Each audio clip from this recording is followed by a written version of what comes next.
Hello, my loves. Hopefully you can see me and the live has started. So my name is Casandra MacAlan and I am the creator of Thought Pain Therapy. And I'm really excited to have you here with me today. I'm going to be introducing two concepts today that I have personally developed based on a combination of spirituality and psychology. And these tools have helped me tremendously dealing not only with my pain and trauma, but with the toxic stress and mind-body suffering of those that I have worked with. So many, many years ago, I developed a way of looking at my personal trauma that helped me understand how so much of it, based on my reactions, could actually be hidden from me. How I could have unknown motivations for behaviors and responses that showed up on a scale of anywhere from, that didn't serve me and that's not what I meant to say, to the far worse of, I can't believe I did that. I said that. I got so angry, etc. Making me feel terribly ashamed of myself afterwards and so regretful that I was then in danger of kind of falling down a rabbit hole of depression. I would either respond to that shame with self-flagellation and withdrawal, or I would blame someone else for my feelings and responses. I don't know if anyone else has ever felt this way. But I would get so confused by myself. Why did I get so angry? Why was I responding out of fear? Why was I crying? I didn't understand myself. I didn't know myself. And it was terribly frightening to feel like a stranger in your own mind. Because as we know, there's nowhere to run from yourself. So this was actually started a few years before I even decided to go back to school and study psychology, and which in many ways was prompted by my desperate need to no longer be ashamed of myself. I had already been studying spirituality long before then, and that study really helped me devise this premise that I'm going to share with you that I call Doorways to Trauma, and another one that I call Minefields of the Mind. Now, I know I mentioned that I was going to talk about lenses of perception, but when I started thinking about this and really fleshing it out, I realized that that will be for my next live because there's just too much to share about this one.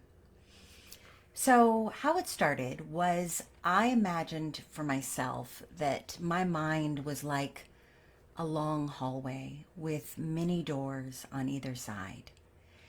And this led as far as my mind's eye could see.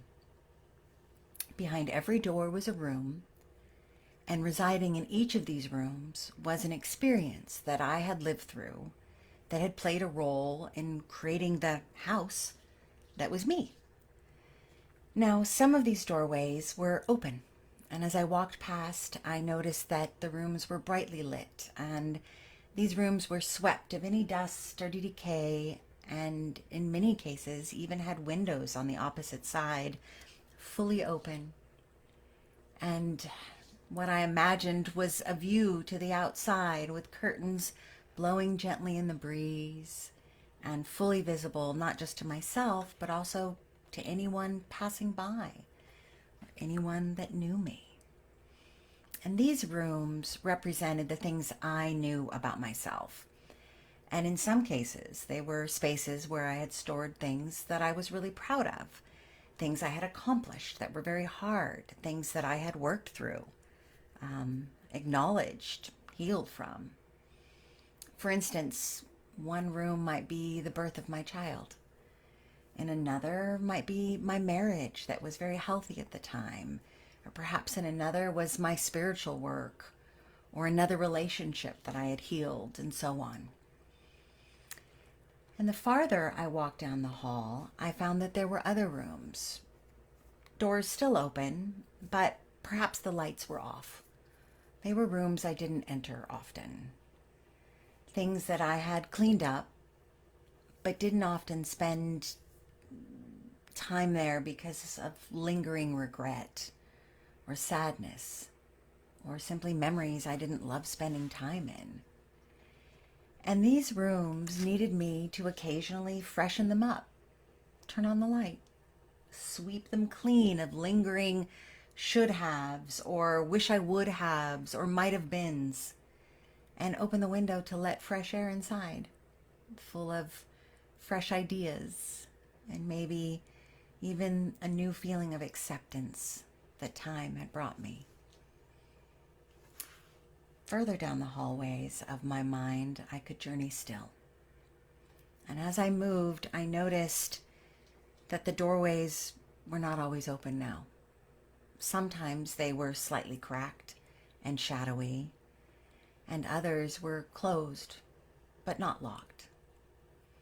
And these rooms held pain that I still had not integrated, or reframed, or simply released. These held traumas that were either still new or ones that I didn't have the tools yet to fully clean out. Usually, these rooms would have a chair sitting in the middle that I imagined, and a light switch set to dim. And when I would go inside, I would dream about how I could heal from the pain that each room held. As an example, maybe one held the loss of a loved one that I still struggled with. That kind of loss that makes you think that you might never be the same person again. That the loss of them took a part of you with it when they crossed or even just left your life. That you might not know how to clean out.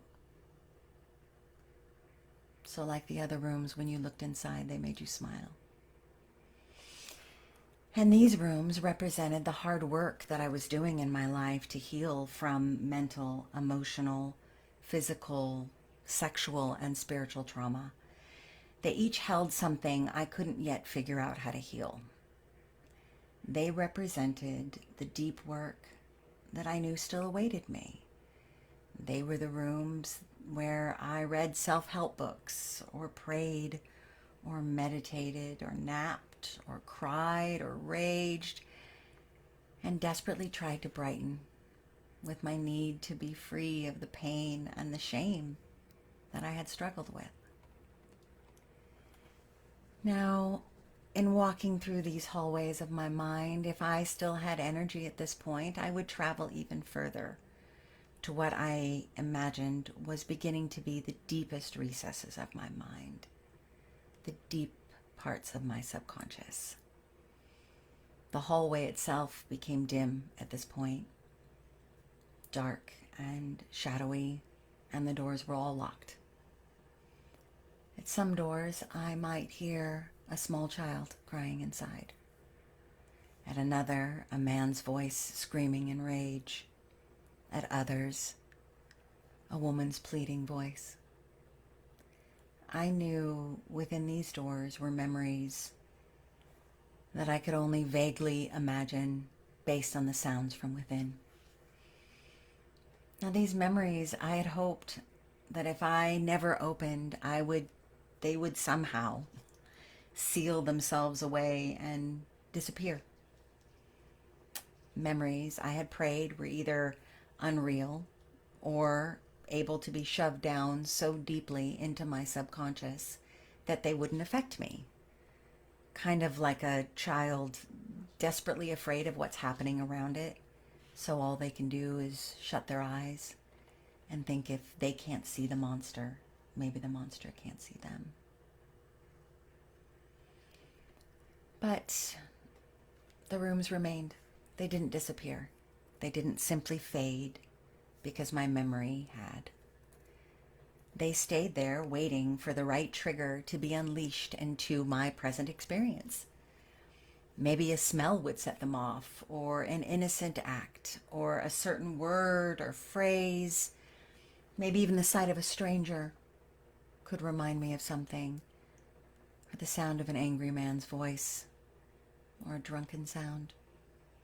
The sound of a woman screaming in fear, or a child in despair. From sometimes the simple things to the overwhelming. I remember that I once had a childhood memory show up and take me down emotionally when I was just washing a plastic basket of blueberries. Do any of you know what I mean? Have you ever been triggered by a simple, seemingly innocent experience into a memory of toxic stress or trauma? These rooms, while dangerous to my peace of mind, obviously, and certainly scary, were at least recognizable when the trigger hit, if you know what I mean. So even if I reacted out of a trauma response rather than a reasonable one, usually I was able to figure out why. Evelyn says washing dishes. Yes, just something simple like that. And all of a sudden, it's like we're transported back into a memory from one of these locked rooms.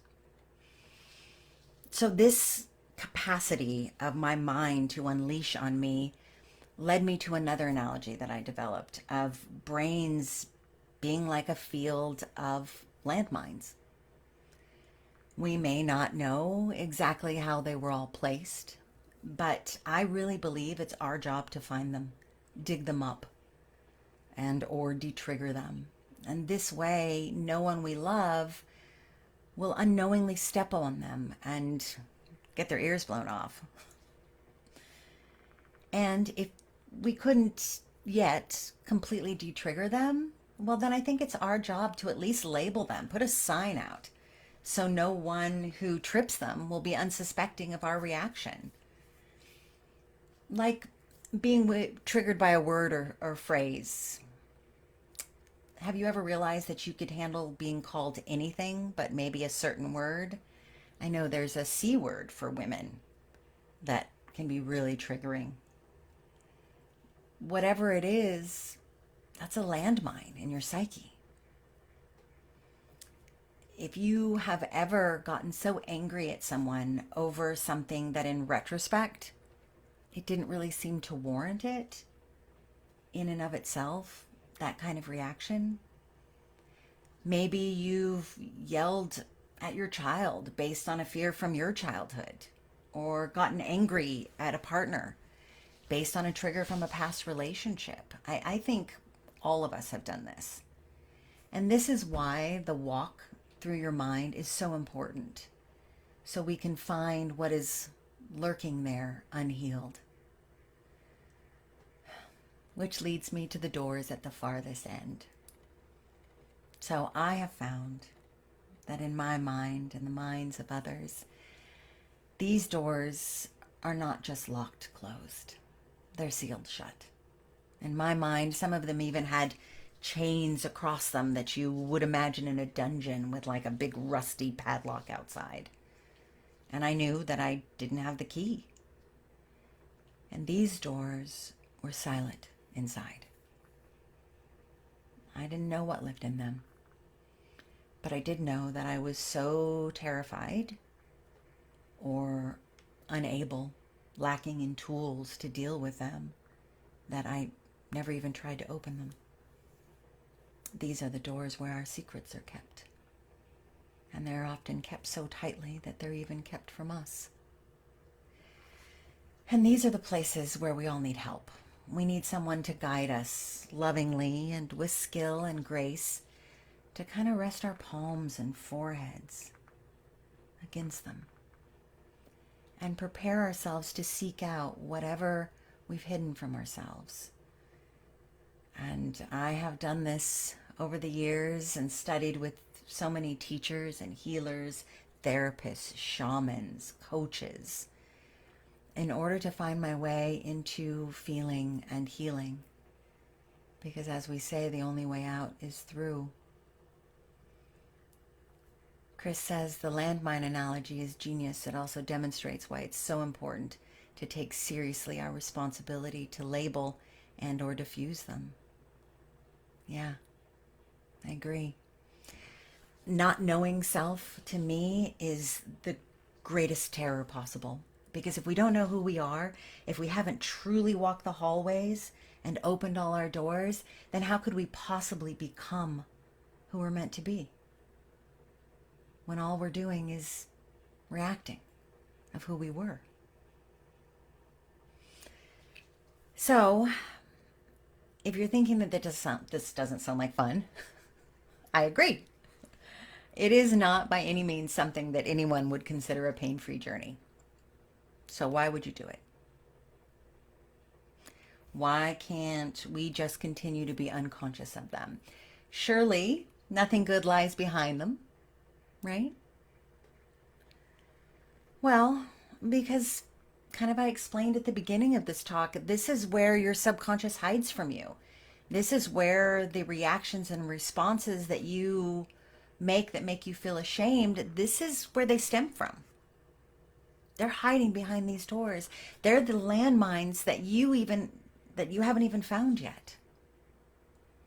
And we begin this work not just to elevate ourselves or seek enlightenment, not just to be better people or to have better coping skills for our daily stressors. I mean, that happens certainly. And we also get skills for manifestation over what we want, over what we fear. And when those become operable, those change our lives. But the true reason for the work of what I call thought pain therapy is to understand yourself so well that you finally love yourself. And not just in words, oh, of course I love myself, but in truth. You love who you have become in spite of everything. Not in spite of everything, but because of everything. You love your transformation, your brilliance, your strength, your resilience. And your efforts help you become your own heroes instead of feeling like you're victims of circumstances or at effect of other people in your life. Emily said, sometimes my rooms have physical components to the memory. For example, I can get a headache from being in a crowded mall, and I remember being lost in a mall at the age of 4. I feel like I've dealt with the emotions of being lost, but then can't shake the headache. Yeah. A lot of times it's because we haven't really fully cleaned it out, right? We've turned on the light and you've contacted that memory. You see that that light opens up into a room or a space inside a mall. And you remember the sensations and the feelings. But if you're still getting a headache, then that generally means that you're still struggling with the overwhelm and have not fully processed what led up to it and what happened after it. How did it change your life from then on out? How did it change your relationship with who you were with? As a child, you were probably with a parent or a caregiver. Did that enmesh you in an attachment system that maybe hasn't served you? Or did it make you push back and pull away, perhaps lose trust in this person that was meant to guide you and love you and protect you and certainly never lose you? But I love that thought because in each room is this memory. And like I said, the farther we go back, sometimes we can even hear inside of them. But the ones at the very back, those are the ones that we have to open. Those are the ones that we have to allow, even if we can't accept. That allowance in and of itself, that awareness in and of itself begins to create a change that heals us until we become people that we deserve to be, living the lives that we came here to be. And that's what I want for all of you. So thank you for joining me today. I'll see you next Monday, and I will be talking about lenses of perception, how we all have these glasses that we put on with people in our lives where, despite how they may change or evolve, we still get triggered and see them as how we saw them before, and in essence then wait for them to show us who we always expected them to be, and not give them space to become who they're becoming. So I hope you enjoyed today's live, and if you have any questions, if you need any more assistance or help, I'll put a link in the chat when the live is over, and you can schedule with me for a free 30 minutes and give me one issue, and I'll give you some steps you can take. Okay, I love you. Have a wonderful evening and a fabulous week, and I will see you on Monday.